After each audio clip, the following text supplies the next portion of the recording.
irratti gadaan si dhaabsisa. Alaabaa Oromoo ibsii bullukkana guyyaa dhaabbannee gabrummaa dhaabana.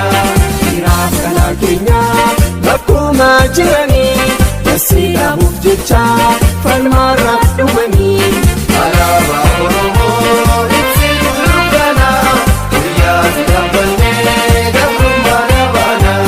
Si dhaabbanni bulaa guyyaa tokko fillee.